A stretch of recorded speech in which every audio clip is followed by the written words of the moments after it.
Everyone, welcome back to my channel. मैं माया कड़िया फिर एक नए वीडियो के साथ। आज हम बात करने वाले हैं मानव उत्सर्जित तंत्र के बारे में।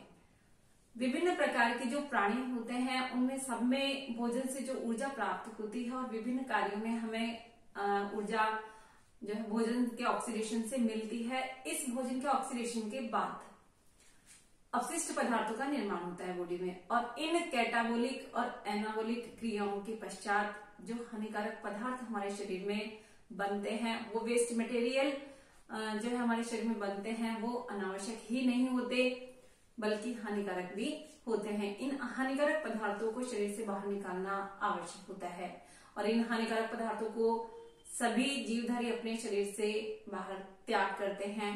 अब उनमें कई लिक्विड फॉर्म में होते हैं और कई सॉलिड फॉर्म में होते हैं। लिक्विड फॉर्म में जैसे CO2, जल, CO2 गैसीय फॉर्म में, इस तरह से पदार्थ जो बनते हैं इनको शरीर से बाहर निकाला जाता है। उसमें हमारे शरीर के कई ऑर्गन्स काम करते हैं जो कि उत्सर्जी अंग के रूप में कार्य करते हैं।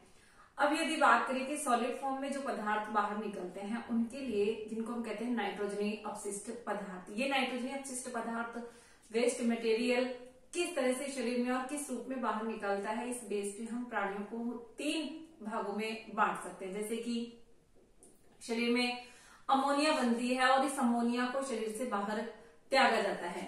अमोनिया को शरीर से बाहर निकाला जाता है।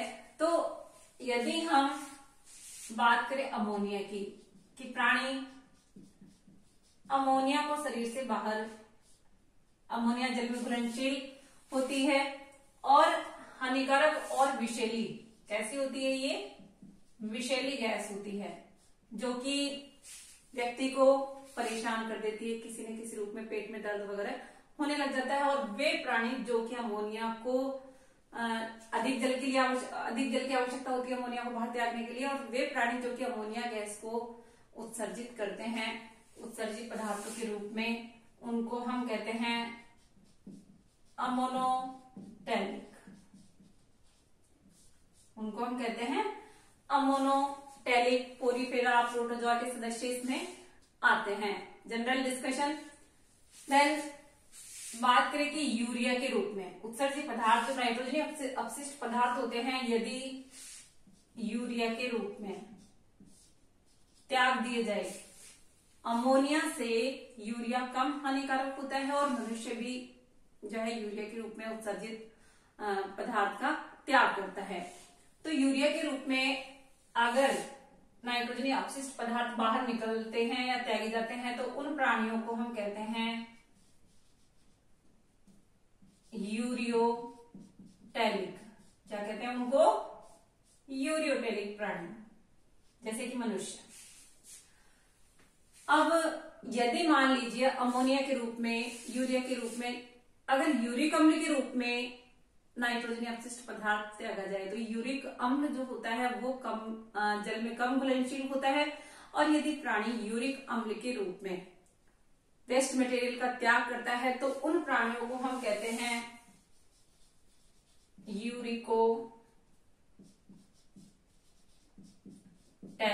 क्या कहते हैं उनको? यूरिकोटैलिक प्राणी।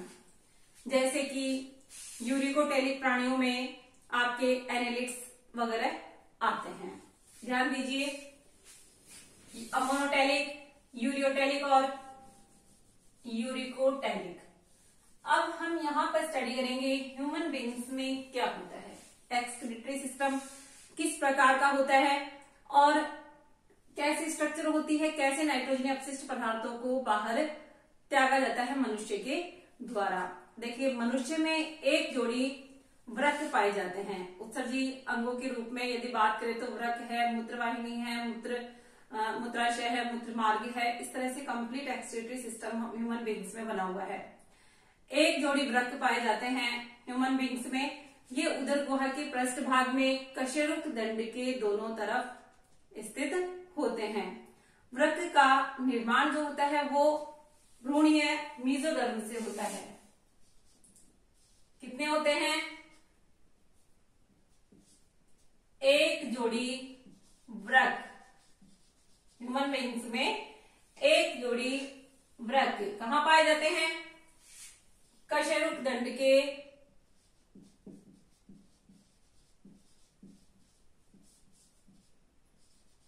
दोनों ओर,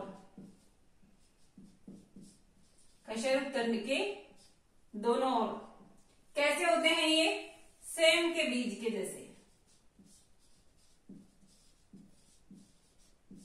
सेम के बीज के समान गहरे लाल रंग के होते हैं।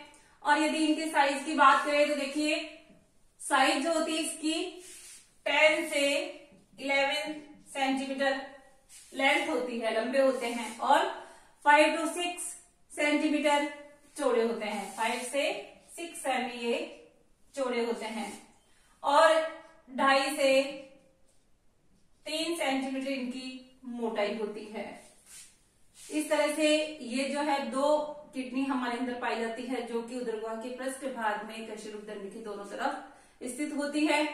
वजन इनका देखा जाए तो इनका वजन होता है 120 से 170 इनका वजन होता है ग्राम वजन 120 से 170,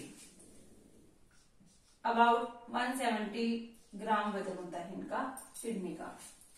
किडनी के ऊपर ये स्ट्रक्चर आपके सामने है, किडनी के 2 किडनियां आपके सामने इस तरह से ये शो हो रही है और इनमें पश्च महाशिरा मतलब शिराएं और धमनियां जुड़ी हुई है आपस में इन दोनों किडनी से। ये जो किडनी है, इस किडनी के ऊपर आप एक ग्रंथि देख रहे हैं, एड्रिनल ग्लैंड जिसको हम कहते हैं, ये इसके टिप पर पाई जाती है। ये दोनों जो किडनी है, इसमें किडनी की स्ट्रक्चर भी आप पढ़ोगे, किडनी किस तरह की होती है। देखिए ये जो किडनी है बाहर से कॉन्वेक्स कंडीशन में उभरी हुई है और भीतर से अवतल सतह है, इसकी कॉनकेव कंडीशन है। कैसी है ये? Concave condition. इस कॉनकेव कंडीशन से यहाँ जो रीजन होता है वो पेल्विस रीजन होता है और यहाँ से ये यूरेटर से बाहर निकलती है। यहाँ पर रीनल आर्टरी इसके अंदर जाती है और यूरेटर बाहर निकलती है। ये जो किडनी होती है इसके बाहर वाला जो आउटर लेयर होती है इसकी पेरिटोनियम कहलाती है और इसका आउटर रीजन होता है उसको हम कहते हैं कॉर्टेक्स। इस आउटर रीजन को हम कहते हैं कॉर्टेक्स। भीतर वाला जो रीजन होता है वो मेडुला के नाम से जाना जाता है। किडनी की स्ट्रक्चर आपकी आती है एग्जाम में, डायग्राम भी आपको बनाना होता है और ये स्ट्रक्चर आपको ड्रॉ करके डिस्क्राइब आपको करना है। आउटर रीजन कॉर्टेक्स और ये मेडुला भाग, यहाँ पर पिरामिड टाइप की शेप्स बन जाती है और ये वर्टिनी के स्तंभ के नाम से यहाँ पर दोनों भाग एक दूसरे में धसे हुए होते हैं और स्तंभ बन जाते हैं, उनको कहते हैं वर्टिनी के स्तंभ। यहाँ पर ये धमनी एंटर कर रही है और ब्रैकियल शिरा इससे बाहर निकलती है और ये जो है यूरेटर बाहर, पेल्विस रीजन से यूरेटर बाहर निकलती है, इसको हिंदी में कहते हैं मूत्रवाहिनी। ये दोनों जो किडनी है आगे यूरेटर के द्वारा यूरिथ्रा में खुलती है। किसमें खुलती है? ये यूरिथ्रा में खुलती है, जिसको हम कहते हैं मूत्राशय, जिसके अंदर एक संग्रह वाहिनी के रूप में होता है। यहाँ पर मूत्र एकत्रित होता है यूरिनरी ब्लेडर में और यूरिथ्रा द्वारा ये बाहर निकलता है। यूरिनरी ब्लेडर जिसको हम कहते हैं मूत्राशय और यूरिथ्रा यानी कि मूत्र मार्ग, इसको हम कहते हैं हिंदी में मूत्र मार्ग। ये है यूरेटर जिसको हम कहते हैं मूत्रवाहिनी और ये दोनों किडनी। ये जो है ह्यूमन बींग्स में सिस्टम होता है मेसोडर्म, भ्रूणीय मेसोडर्म से इसका निर्माण होता है और पूरा कंप्लीट जो दोनों किडनी है ये यूरेटर के द्वारा यूरिनरी ब्लेडर में और यूरेथ्रा के द्वारा ही मूत्र का त्याग दिया जाता है। इस तरह से कंप्लीट जो है हमारे अंदर ह्यूमन एक्सक्रीटरी सिस्टम बना हुआ है जिससे कि वेस्ट मटेरियल बाहर निकाला जाता है। चैनल को सब्सक्राइब नहीं किया है तो सब्सक्राइब करें। Okay guys, thanks. फिर मिलेंगे नए वीडियो के साथ।